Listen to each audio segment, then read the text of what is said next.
Sistem Necromancer, bab 328 sampai dengan 330. Bab 328, apa itu? Beri aku satu. Sampai keesokan paginya, armada kemudian menarik kapal bajak laut bobrok itu dan mendekati pelabuhan. Ketika kapal-kapal yang terluka mendekati pelabuhan, mereka masih menimbulkan kegemparan. Apa yang terjadi? Mengapa kita membiarkan kapal berbendera bajak laut itu berlabuh? Mereka adalah kapal bajak laut dari Poison Blade dan Red Crown. Saya telah melihat bendera mereka di poster buronan, dekat dengan pelabuhan asosiasi. Tampaknya dihancurkan oleh orang-orang dari asosiasi. Bajak laut Poison Blade, kelompok bajak laut yang telah terkenal selama lebih dari 10 tahun, bagaimana bisa dihancurkan dengan mudah? Sepertinya asosiasi tersebut sangat kejam akhir-akhir ini. Benar, dia memberitahu pramugari kapal, memanggil kereta, dan kembali ke asosiasi. Keluarlah dari ruang belajar. Moya berkata, kita harus bisa kembali malam ini atau besok. Oh, ayo kembali lagi besok. Melangkah ke geladak lagi dan turun dari kapal bersama Sila Rose dan banyak anggota tim.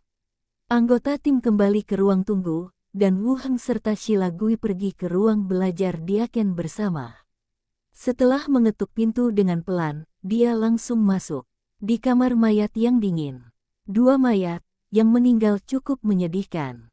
Kedai dan pelacur semuanya membicarakan hal-hal terkait. Ucapkan selamat tinggal di koridor dan kembali ke kantormu dan belajar. Melihat 2 diaken turun pada saat yang sama, dia langsung memberi hormat, Tuan, Wakil Diakon. Yah, jika kamu bisa kembali dengan selamat, Diakon akan merasa lega. Bahkan jika Anda menyembunyikannya sendiri, Anda tidak dapat melakukannya secepat itu. Tiba di asosiasi, Wu Heng langsung mengeluarkan mayat yang dibungkus tikar jerami dan berkata, kedua mayat itu sama-sama buronan. Mari kita periksa identitasnya lalu menjahit mayat-mayat itu. Jenazah yang diperoleh masih perlu menjalani otopsi. Petugas pemeriksa mayat membawa kedua mayat itu ke atas ranjang besi, melihat sekilas, dan mengangguk setuju. Oke, saya akan langsung memberitahu meja depan jika ada hasilnya. Omong-omong, saya menjadi semakin penasaran tentang bagaimana Wu Heng menemukan orang itu dan membawanya kembali begitu cepat. Di kabin, Wu Heng menempatkan semua kerangka dalam keadaan siaga. Keduanya berjalan kembali. Wu Heng dan Sila Gui mengangguk, lalu keluar dari ruang kerja. Kemarin, Wu Heng baru saja mengatakan bahwa dia telah memperoleh informasi tentang bahaya Sila Rose dan dia membawa orang itu kembali hari ini. Kecepatan ini agak berlebihan. Tetap saja, Sila Gui tidak melakukan apapun, dan dia kebetulan bertemu Wu Heng ketika dia kembali. Semuanya harus tetap dijalankan sesuai prosedur asosiasi. Mata Moya sedikit melebar saat dia melihat Wu Heng dan Sila Gui masuk. Tak lama kemudian, berita bahwa asosiasi tersebut telah memusnahkan 2 kelompok bajak laut sekaligus menyebar dengan cepat ke pulau di pelabuhan. Kapten Mahkota Merah mempunyai lubang besar di dadanya, Kapten Poison Blade lebih parah lagi, kakinya terlepas dari tiang kapal. Semua orang berbicara dengan suara pelan. Sheila Gui merapikan rambutnya dan berkata, saya baik-baik saja. Ada beberapa korban jiwa di antara para pelaut dan kerusakan pada kapal. Di mana diakonnya? Pada saat yang sama, dia juga berspekulasi apakah Imiro secara pribadi memimpin tim dan membunuh 2 kelompok bajak laut untuk menakut-nakuti monyet. Diakon Sheila Gui, kamu baik-baik saja? Moya bertanya. Tubuhnya juga ditelanjangi, lehernya dibelah 2, dan kepalanya digantung. Oke, kerja bagus. Kapan kamu bisa kembali? Sheila Gui terus bertanya. Moya berkata, saya telah menyampaikan pesan kepada Diaken, dan dia belum kembali. Pemeriksa mayat sedang memeriksa mayat di ranjang besi. Keduanya terus menuruni tangga batu menuju kamar mayat. Beberapa pengumpul intelijen segera meninggalkan kerumunan dan menyampaikan berita itu kembali. Di ruang belajar, yang ada hanya asisten, Moya. Kembali ke kantor dan ruang belajar. Andewil tersenyum dan membantunya menggantungkan jasnya di gantungan. Dia berkata dengan lembut, "Guru pergi misi kemarin." "Yah, aku pergi untuk menyelamatkan kapal asosiasi." Wu Heng mencuci wajahnya di baskom terdekat. Andewil mengeluarkan handuk dan dengan lembut membantunya mengeringkan air di wajahnya. Wu Heng duduk di samping dan berkata, "Weiyer, bantu saya menulis laporan sebentar. Diakon mungkin membutuhkannya nanti." Underwhale mengeluarkan kertas dan pena dan berkata, "Oke, tolong beri tahu saya." Wu Heng berpikir sejenak dan menceritakan apa yang terjadi kemarin ketika dia mendapat informasi dan kemudian pergi menyelamatkan Sila Gui. Satu-satunya perbedaan adalah dia tidak mengatakan bahwa dia membunuh semua bajak laut. Sebaliknya, dia mengatakan bahwa ketika dia tiba, Siragui sudah bertarung dengan para bajak laut, dan dia menggunakan kerangka dan beberapa peralatan untuk membunuh para bajak laut. Ini juga yang dia dan Sila Gui sepakati. Jika tidak, Sila Gui dan anggota tim lainnya bersembunyi di kabin dan tidak keluar sampai pertarungan selesai. Sulit untuk dihitung sebagai jasa yang berjasa. Underwhale menuliskan konten utama dan kemudian mulai menulis ulang menjadi sebuah laporan. Wu Heng terus menambahkan, "Mari kita sebutkan beberapa kerugian pada kapal kita sendiri dan lihat apakah kita dapat meminta asosiasi menyediakan sejumlah uang untuk perbaikan." Oke. Sisi lain, Sila Gui melihat ke pintu yang jatuh ke tanah dan kusen pintu yang rusak. Mata membulat. Apakah ini yang dikatakan Wu Heng agak rusak? Tidak dapat digunakan sama sekali. Biarkan penjaga yang menjaga pintu pergi, injak panel pintu dan langsung masuk. Melihat sekeliling, saya menemukan laci setengah terbuka di bawah meja. Sepertinya disinilah Wu Heng mengambil ikat kepalanya. Tidak bisa menyalahkan dia, lagi pula, dia sedang terburu-buru menyelamatkan dirinya sendiri, dan dia memang menghadapi bahaya pada saat itu. Aku dengan santai membukanya dan melihatnya, ketika aku melihat korset putih di atasnya. Wajahnya tiba-tiba memerah. Saya baru saja menggantinya dan belum sempat mengambilnya kembali untuk dicuci. Jangan biarkan dia melihatnya. Orang ini, Diakon Sheila Gui. Pada saat ini, seorang anggota staf masuk. Sheila Gui memasukkan korset ke dalam space ring, mengangkat kepalanya dan bertanya, "Ada apa? Apakah Anda membutuhkan seseorang untuk memperbaiki pintunya?" "Baiklah, ayo kita cari." "Oke, Diakon Agung." Anggota staf itu pergi. Hilagui juga mengeluarkan pena dan kertas dan mulai menulis tentang pertempuran kemarin dengan bajak laut. Ini sudah mendekati tengah hari. Wu Heng keluar dari asosiasi. Laporan sepenuhnya diserahkan kepada Underwhale. Laporan tersebut bukan tes komposisi, jadi cukup untuk menjelaskan masalah tersebut dengan jelas. Apalagi diakonnya belum kembali, jadi belum bisa dipastikan apakah dia bisa diutus besok. Di dunia ini penyampaian informasi masih sangat terbelakang. Keunggulan radio sendiri adalah dapat menyampaikan pesan dengan cepat. "Pergilah kembali ke tempat tinggalmu." Mini melihatnya kembali, berlari keluar kamar, dan bergegas ke arahnya. Wu Heng menangkapnya dan merasakan gadis kelinci kecil itu melingkari dirinya seperti gurita. "Mengapa seperti ini lagi?" Wu Heng berjalan menuju ruangan dengan pinggul elastisnya. Mini berkata dengan lembut, "Aku hanya sedikit merindukanmu. Kamu tidak bisa memikirkannya setiap hari." "Aduh gelombang." Mini mengusap lehernya dengan keras dan genit. Wu Heng membawanya menuju ruang tamu. Dia berkata, "Bersikaplah baik dan biarkan chef nomor 1 menyiapkan makan siang." Mini melompat turun dan berkata, "Baiklah, Tuan, Anda ingin makan apa untuk makan siang?" "Ambil saja." "Bagus." Mini berlari ke dapur. Wu Heng juga naik ke lantai 3 dan memasuki ruangan dengan stasiun radio. Melihat buku catatan penyelidik kerangka itu, lalu mengangkat telepon dan berkata, "Philippa, bagaimana kabarmu di sana?" Tak lama kemudian, suara Philippa terdengar dari sisi lain, "Lumayan, kamu membunuh beberapa anggota kru, dan saya masih harus merekrut orang." Adegan saat itu cukup kacau. Selain Philippa, Wu Heng tidak tahu siapa krunya, jadi prajurit kerangka itu menembaki mereka.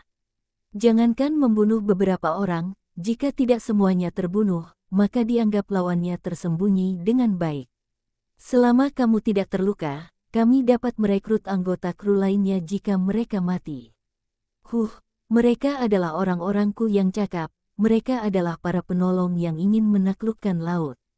Pilipa berkata, lalu melanjutkan, senjata macam apa yang kamu hancurkan kapalnya? Dia seharusnya berbicara tentang senapan mesin, yang memiliki cukup amunisi dan dapat menghancurkan kapal yang berlayar di laut dalam beberapa detik. Sebuah alat, beri saya beberapa klik saja di kapal, dan saya akan dapat mengumpulkan lebih banyak informasi untuk Anda. Pilipa melanjutkan. Wu Heng tahu apa yang diinginkannya begitu dia memikirkannya, dan berkata, tidak, dan jangan terlalu memaksa, tetap rendah hati, yang utama adalah mengumpulkan informasi intelijen. Mengenai senjata mesin, amunisi merupakan masalah serius saat ini. Sekarang Wu Heng hanya memiliki senapan mesin yang tersisa di tangannya dan tidak ada peluru artileri. Dan, meskipun ada, memasangkannya bukanlah keputusan yang jelas. Hal semacam ini sebanding dengan artefak di mata bajak laut. Pilipa adalah penjaga level 8. Berapa lama Anda bisa hidup dengan artefak? Bagaimana bisa? Pelit, gumam Pilipa. Lalu melanjutkan, aku menemukan sebuah amplop kosong di tubuh Kapten Pedang Racun, dan kertas surat di dalamnya juga kosong. Aku tidak tahu apakah itu jenis yang kamu minta aku perhatikan, amplop. Bab 329. Bab 329, tidak mengenalnya tolong pilih saya. Mendengar berita itu, Wu Heng mengerutkan kening. Mengapa amplop seperti ini muncul lagi? Atau apakah pengepungan kapal asosiasi oleh bajak laut kali ini juga ada hubungannya dengan amplop semacam ini? Kamu ada di mana sekarang? Rute. Kami membuat lingkaran agar tidak terlihat oleh siapapun, dan sekarang kami menjauh dari perairan Pulau Jiwei. Wu Heng berpikir sejenak dan berkata, kamu akan pergi ke Pulau Jiwei sekarang. Saya akan pergi ke sana nanti dan kita akan bertemu. Saya menunggu Anda datang. Hari sudah gelap, dan awak kapal lainnya melihat kapal Anda. Bagaimana saya bisa menjelaskannya? Seru Pilipa. Saya punya cara untuk datang lebih awal. Oke, jika kamu tidak datang sebelum gelap, aku akan membawa orang pergi. Jangan salahkan aku. Kamu tidak bisa menahan diri. Wu Heng tidak banyak bicara dan langsung menutup telepon. Makan siang telah disiapkan di bawah. Setelah makan sedikit, dia berbicara dengan Mini lagi. Meninggalkan kediaman lagi, menemukan tempat sepi, mengenakan topi kondektur kereta dan naik kereta. Bergegaslah ke Pulau Jiwei. Perjalanan kereta hantu menuju Pulau Jiwei hanya memakan waktu lebih dari 20 menit. Setelah Wu Heng tiba, setelah menunggu setidaknya 3 atau 4 jam, saya melihat kapal, bajak laut barel besi, mendekat dari kejauhan. Tunggu sampai kapal berlabuh. Pilipa berjalan menyusuri geladak dengan pisau api dan membawa burung beo di bahunya. Seperti pencuri, dia melihat sekeliling, lalu melambai kembali kepada kru dan berjalan langsung ke tengah pulau. Mereka sampai di sebuah rumah batu bobrok di tengahnya dan melepaskan burung nuri tersebut, yang hinggap di atap dekat penjaga. Dia sendiri yang membuka pintu dan masuk ke kamar. Ketika dia membuka pintu, dia melihat Wu Heng duduk di dalam kamar dan 2 pelayan yang menutupi diri mereka dengan erat. Senyum segera muncul di wajahnya, dan dia berkata dengan hormat dan pelan, "Tuan, Wakil Diakon." Wu Heng mengangguk, duduk. Pilipa duduk di batu di seberangnya. Wu Heng melanjutkan, "Di mana surat itu? Tunjukkan padaku." "Oh, oke." Pilipa membalikkan tangannya dan mengeluarkan surat itu dan langsung menyerahkannya. Wu Heng melirik cincin luar angkasa di tangan lawannya, dan Pilipa segera menutupinya, seolah dia takut dirampok. Tak perlu dipikir-pikir lagi, orang yang mengeluarkan perlengkapan pisau racun itu adalah Pilipa. Ini benar-benar ide yang buruk untuk memulai. Kaki Kapten Poison Blade meledak, dan dia hampir memenggal kepala lawannya. Wu Heng juga tidak bertanya tentang cincin itu. Saya tidak kekurangan hal-hal seperti itu. Saya mengambil amplop itu dan mulai melihatnya. Ini benar-benar amplop kosong yang sama dengan yang saya dapatkan sebelumnya. Panjang dan ukuran, serta tekstur kertasnya, sama persis. Begitu pula saat melihat amplop jenis ini, tidak ada panel pengenalan. Dengan kata lain, amplop dan alat tulis bukanlah alat peraga atau benda langka, melainkan diberikan kepada para perompak tersebut melalui alat peraga lain. Ia seperti orang yang maha tahu dan maha kuasa di laut, mengetahui rute berbagai kelompok pedagang dan pergerakan kapal asosiasi. Orang di balik ini benar-benar sebuah misteri. Bagaimana kabarmu? Apakah itu yang kamu cari? Philippa menghampiri dan bertanya. Wu Heng mengangguk, itu benar, tetapi kami tidak dapat memastikan siapa yang mengirim amplop itu. Anda harus lebih memperhatikannya di masa mendatang. Jika Anda memiliki informasi yang relevan atau telah menerima surat seperti itu, harap segera beritahu saya. Oh, oke. Jangan khawatir, aku akan mengurus semuanya. Philippa menepuk dadanya. Wu Heng mengembalikan amplop itu padanya, sebagai perbandingan. Kemudian dia melanjutkan, informasi tersebut disampaikan tepat waktu dan ditangani dengan baik. Saya akan memberikan ini kepada Anda dan merekrut beberapa anggota kru ketika saatnya tiba. Dengan lambaian tangannya, 5 tong kayu muncul di sampingnya, berisi koin perak. Hadiah untuk bajak laut sebenarnya tidak tinggi. Yang paling berharga adalah uang yang dirampok oleh bajak laut dan kapal yang ditangkap. Hal-hal yang diberikan kepada Philippa sama sekali tidak terlalu banyak, tetapi dia telah memberi banyak hal sebelumnya ketika dia meninggalkan jabatannya. Melihat Wu Heng mengeluarkan begitu banyak uang lagi, Philippa langsung tersenyum. Pekerjaan penyamaran ini luar biasa. Dia tidak hanya mendapat banyak uang dari para bajak laut. Wu Heng memberikan setumpuk uang lagi. Ibunya tinggal di desa kecil itu dan mungkin belum pernah melihat uang sebanyak itu seumur hidupnya. Melihat koin perak itu disingkirkan, Philippa terus bertanya, "Pak, bagaimana kabar ibu saya?" Ibu Philippa, Wu Heng benar-benar tidak terlalu memperhatikannya akhir-akhir ini. Dia berkata, "Ketika Anda pergi, saya meminta seseorang untuk membawanya keluar dari penjara. Dia ingin kembali ke desa untuk tinggal, tetapi saya tidak setuju. Dia saat ini tinggal di asrama asosiasi." Philippa segera berkata, "Kita tidak bisa membiarkan dia kembali. Temperamennya relatif lemah. Ketika dia kembali, orang-orang di desa akan mengucilkannya dan membuatnya marah. Dia pasti tidak akan berumur panjang." Wu Heng juga mengerti maksudnya. Dia berkata, "Jika kamu melakukan pekerjaan dengan baik, saya akan membelikan ibumu properti di Pulau Harta Karun. Kemudian dia dapat melakukan bisnis kecil-kecilan dan mempertahankan kehidupan normal.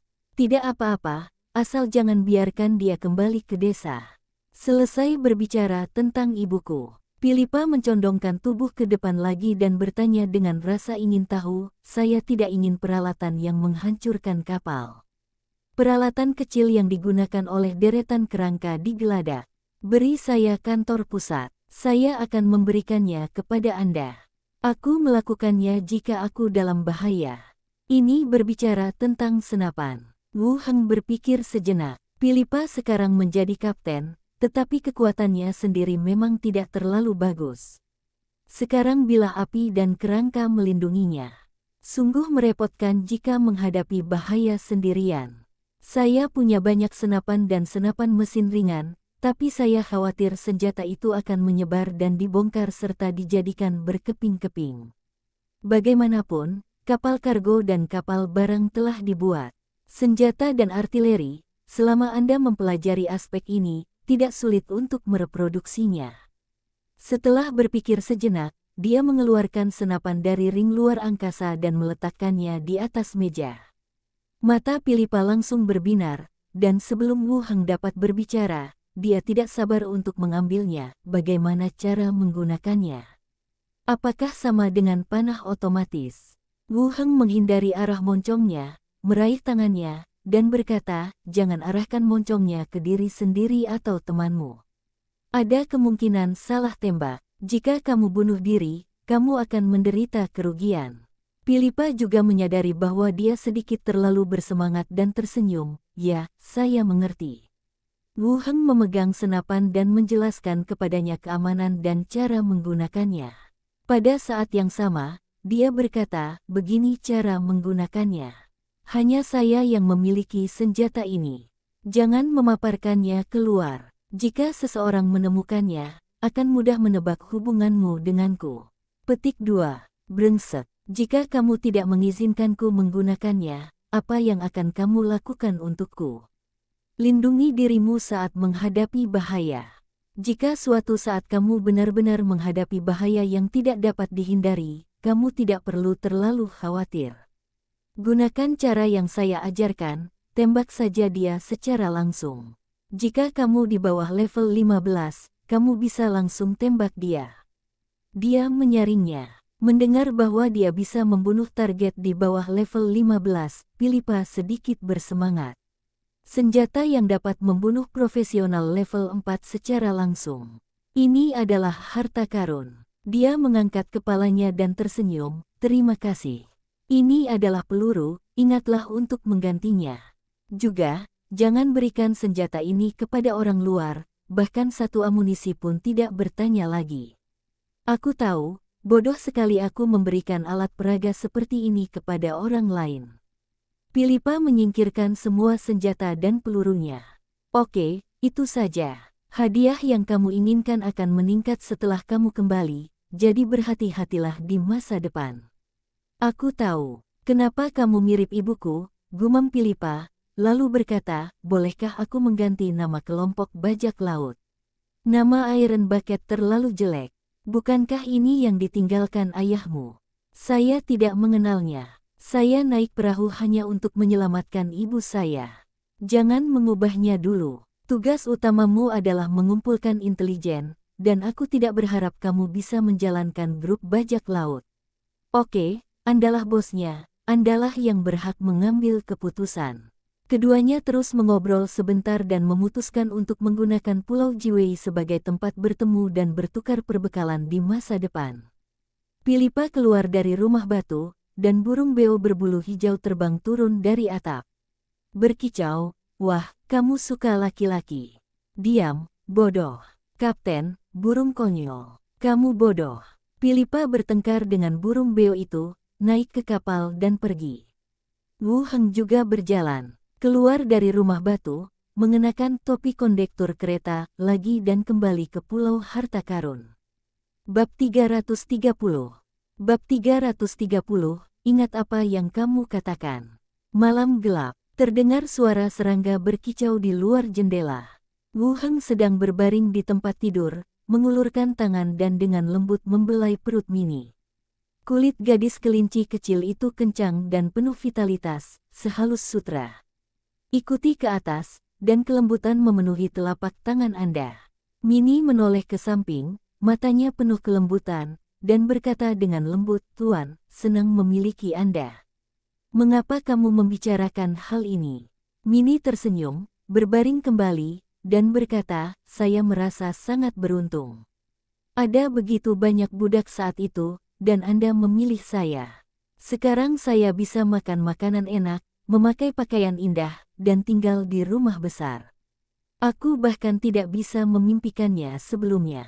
Berani berpikir. Mini meletakkan tangannya di belakang kepalanya, sepertinya sedang memikirkannya. Saat itu, Wu Heng membutuhkan seseorang yang bisa memasak dan seseorang yang bisa melakukan pembukuan. Mini dan Underwhale langsung keluar. Dari budak yang dibeli dari Slater, dia memilih untuk mengikuti dirinya sendiri.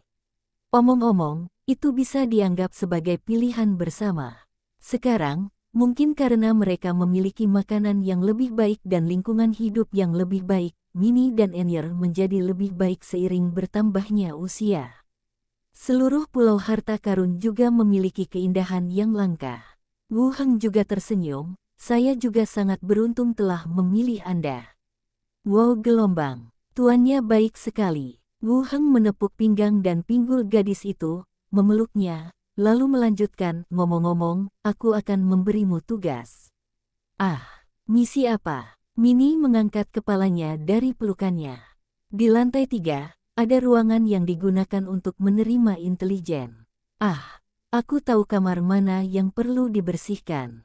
Tanya Mini. Tidak, ruangan itu adalah alat penting bagiku untuk berkomunikasi dengan para bajak laut. Ketika kamu tidak ada pekerjaan di masa depan, kamu bisa melihat berita yang direkam oleh kerangka itu. Jika ada sesuatu yang penting atau mendesak, ingatkan aku tepat waktu. Kata Wu Heng. Itu juga karena fakta bahwa Siragui dikepung oleh bajak laut. Wu Heng merasa lebih baik membiarkan Mini memeriksa isinya secara rutin, agar tidak ketinggalan beberapa hal mendesak yang tidak dapat dia terima. Tentu saja, terkadang saat dia pergi ke dunia zombie, Mini tidak dapat menemukannya. Tetapi ketika saya kembali, saya bisa mendapatkan beritanya secepat mungkin. Oh, oke. Mini langsung setuju, lalu berkata, bajak laut, apakah orang-orang itu galak? Lagi pula, bukan orang baik. Bisakah kamu membuat lenganmu lebih panjang? Mengapa kamu mengatakan itu? Di komik seperti ini, dan ada juga orang yang menggunakan 3 pedang. Itu semua palsu. Bajak laut pada kenyataannya sangat buruk. Berhati-hatilah terhadap mereka di masa depan. Oh, Mini setuju, berbalik dan duduk di atasnya. Kamu masih bangun. Hei, rubah jahat itu tidak ada di sini hari ini, jadi aku akan begadang semalaman. Wu Heng memegang pinggangnya dan berkata, hanya kamu yang energik. Hei. Keesokan harinya, dini hari, Underwhale turun dan melihat Mini keluar dari dapur. Selamat pagi, Suster Weyer. Underwhale memutar matanya ke arahnya dan berkata, jika kamu begitu sopan hari ini, kamu tidak akan mengatakan hal buruk tentangku tadi malam. Tidak mungkin, Sister Weyer dan aku yang terbaik. Mini mendekat. Underwhale memisahkannya dengan tangannya dan berkata, bukankah tadi malam aku berteriak bahwa rubah jahat itu tidak ada di sini dan sudah waktunya bermain sepanjang malam? Ekspresi Mini membeku sesaat, dan dia berkata dengan malu-malu, oh, tanpa sadar aku berteriak. Kamu juga tahu kalau aku suka bicara omong kosong saat aku sedang bersemangat. Kami yang terbaik, aku tidak berhubungan baik denganmu. Oke, sebaiknya kami menyiapkan sesuatu yang enak untukmu malam ini. Mini memeluk lengan Enyer dan meminta maaf dengan genit. Tidak lama kemudian, Wu Heng juga bangkit dan berjalan ke bawah. Dia melirik ke arah 2 orang yang sedang berkelahi dan berkata, Weyer, ayo kita pergi ke asosiasi bersama nanti. Baik, Guru. Sarapan sudah siap. Duduklah di meja makan dan sarapan bersama. Wu Heng dan Underwhale pergi ke asosiasi bersama. Ruang belajar Diakon. Wu Heng mengetuk pintu dengan ringan, dan setelah mendengar jawabannya, dia langsung masuk. Diakon elf yang anggun itu duduk di belakang meja, sepertinya dia belum kembali dari laut.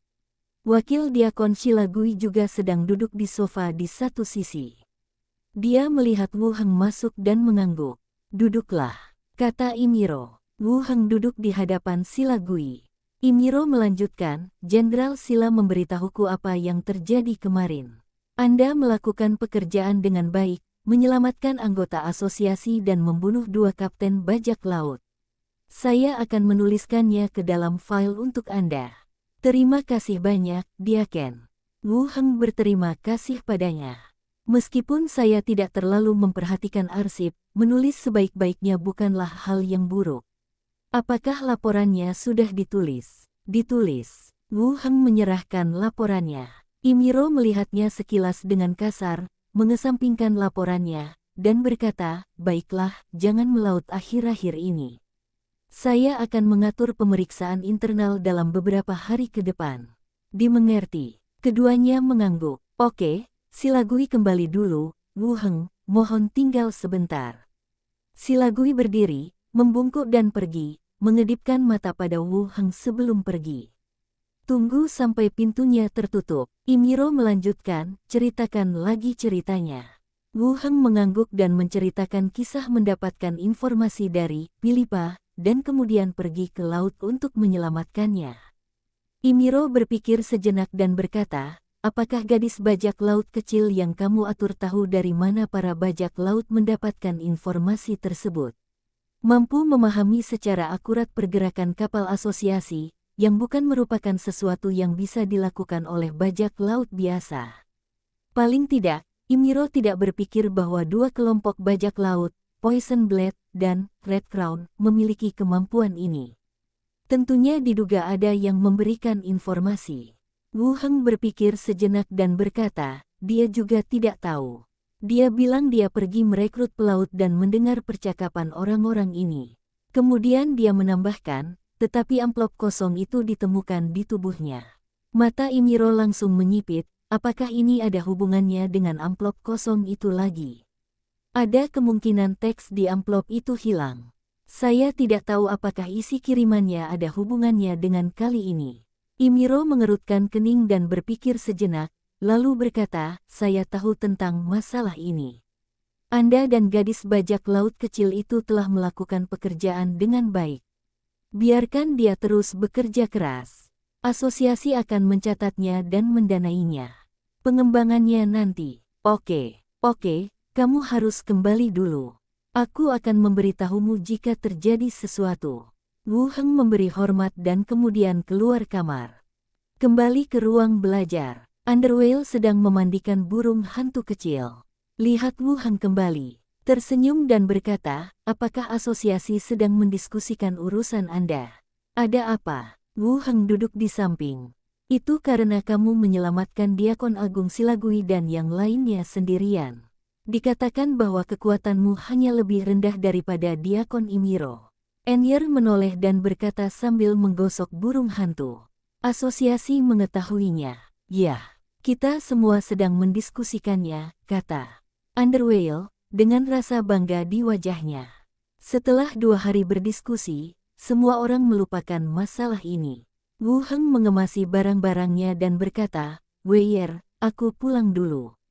Aku tidak ada urusan di sore hari, jadi aku akan kembali lebih awal. Petik 2. Baik, guru. Wu Heng meninggalkan kantor dan ruang belajar. Berjalan menuju lobi, seperti yang diharapkan, banyak orang menyambutnya dari jauh.